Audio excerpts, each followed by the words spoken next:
There's a circle in the woods of North Carolina, about 40 feet across, perfectly round. No grass grows inside it, no weeds, no moss, nothing. Just bare, hard-packed dirt in the middle of an otherwise dense forest. Animals won't go near it. Dogs pull back on their leashes at the edge. Deer tracks stop dead at the boundary and turn away. Even insects seem to avoid it.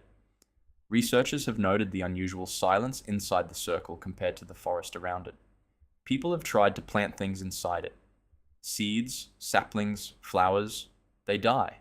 Every time, people have tried to leave objects overnight inside the circle. Tools, camping gear, personal items. By morning, they're outside the circle. Moved. Every time. Nobody has ever caught anything moving them. The locals call it the Devil's Tramping Ground. They've been calling it that for over 200 years. Scientists have tested the soil. Investigators have camped nearby. Skeptics have debunked it, and then gone quiet when they visited. Nobody has a clean explanation. This is the story of a 40-foot circle in Chatham County, North Carolina. And why, 2 centuries later, it still doesn't have one. The Devil's Tramping Ground is located near the small town of Bear Creek in Chatham County, North Carolina. It sits in a pine forest, accessible by a dirt road, and has been known to locals since at least the early 1800s. Possibly longer. Some researchers believe indigenous accounts of the area predate European settlement by centuries. The name itself tells you everything about how the people who lived near it explained what they were seeing. The story, passed down through generations, is that the devil himself walks in circles at this spot at night, pacing, plotting, thinking. And where he walks, nothing grows. Nothing lives. Nothing stays. It's a folk explanation, obviously. But here's the thing about folk explanations for natural phenomena. They usually exist because something real needed explaining. People didn't invent the Devil's Tramping Ground out of nothing. They invented the story because the circle was already there, already strange, already doing things that needed a story to contain them.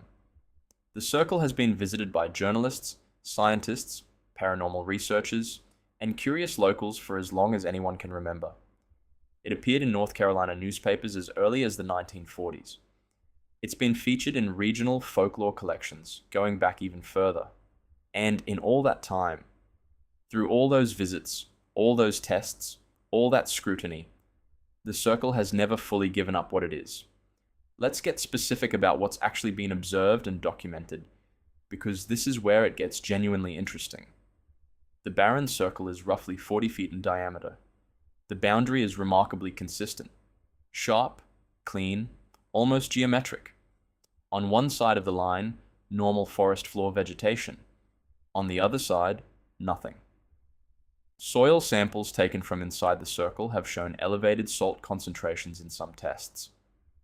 Salt inhibits plant growth, which would explain the barrenness, but it doesn't explain where the salt came from, or why it maintains such a precise circular boundary, or why it has persisted for over 2 centuries without dispersing into the surrounding soil the way salt normally would.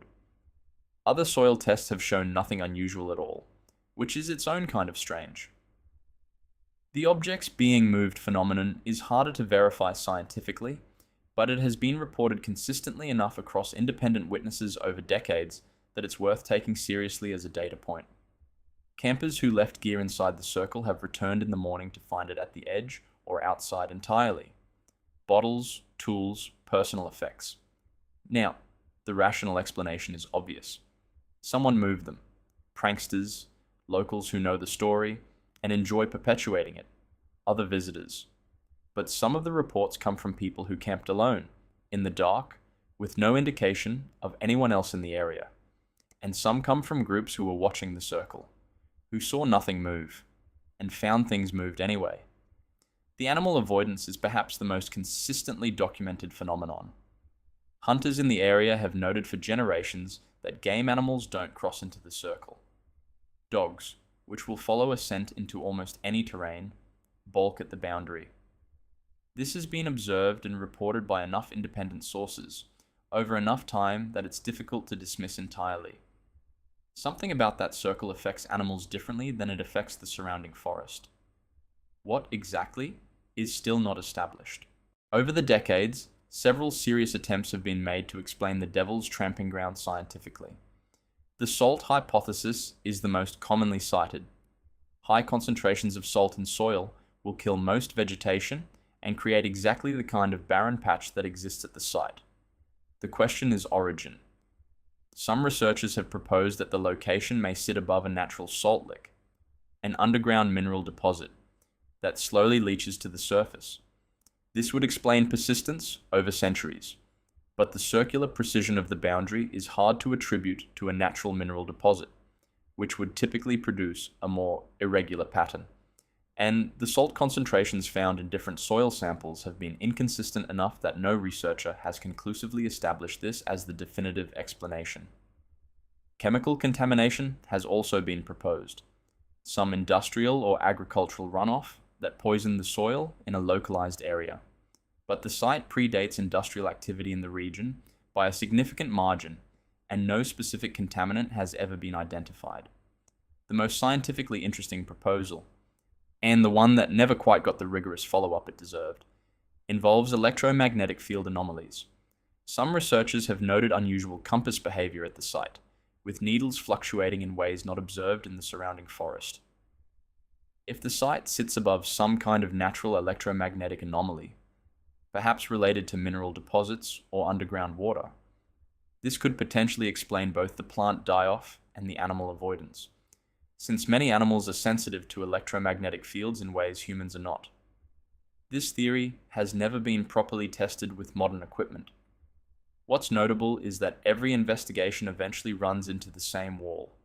Inconclusive results, inconsistent data, a phenomenon that seems to just barely evade clean explanation every time someone gets close.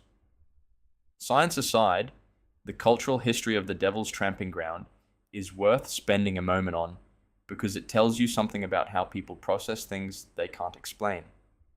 The core legend that the devil paces this circle at night is old enough that nobody can trace its exact origin.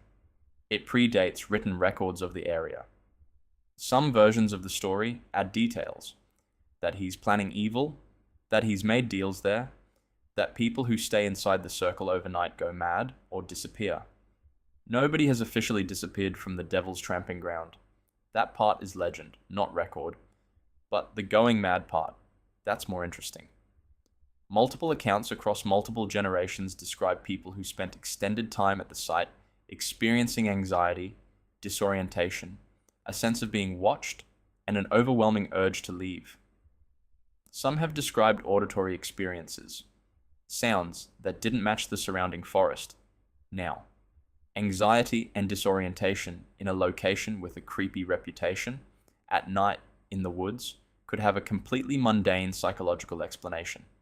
You're scared going in, you experience what you expect to experience. That's how human perception works. But the infrasound theory is worth mentioning here. The same theory applied to the Dyatlov Pass. Certain geographical formations can channel wind in ways that produce low-frequency sound, below the threshold of human hearing. Infrasound at specific frequencies produces exactly the symptoms reported at the Devil's Tramping Ground. Anxiety, unease, the feeling of a presence, sometimes visual disturbances. If the site's geography produces infrasound, that would explain the animal avoidance too. Animals are generally more sensitive to it than humans. Nobody has measured for infrasound at the Devil's Tramping Ground, another gap in the research that has never been filled. Here's what can be said without qualification. The circle exists. It has existed for at least 200 years. Within its boundary, vegetation does not grow in the way it should given the surrounding environment. Animals avoid it with unusual consistency. Objects left inside it have been found moved on multiple occasions by multiple independent witnesses.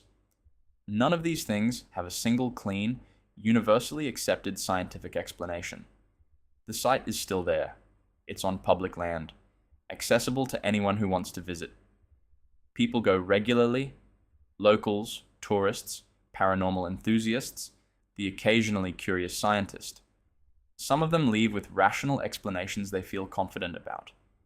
Some of them leave quieter than when they arrived, and every so often someone leaves something inside the circle overnight. Something small, something personal, and comes back in the morning to find it sitting at the edge, in the dirt, just outside the line, waiting. I want to be straight with you about this case, because I think it deserves honesty. The Devil's Tramping Ground probably has a natural explanation. Salt concentrations, electromagnetic anomalies, infrasound, some combination of geological factors that create a self-reinforcing dead zone. Probably. But probably isn't certainly. And after 200 years of people looking at this circle, scientists, skeptics, journalists, researchers, nobody has closed it. Nobody has written the definitive paper. Nobody has stood at the boundary and said, here is exactly what this is and why, and there is nothing left to wonder about. Until that happens, and maybe it never will, the circle stays open, which is exactly what this channel is for. What do you think is in that soil? Tell me in the comments. I want to know if anyone's actually been there. Drop it below, subscribe to the Vanished Archive for a new case every week. We keep digging until we hit something. Next file is already open.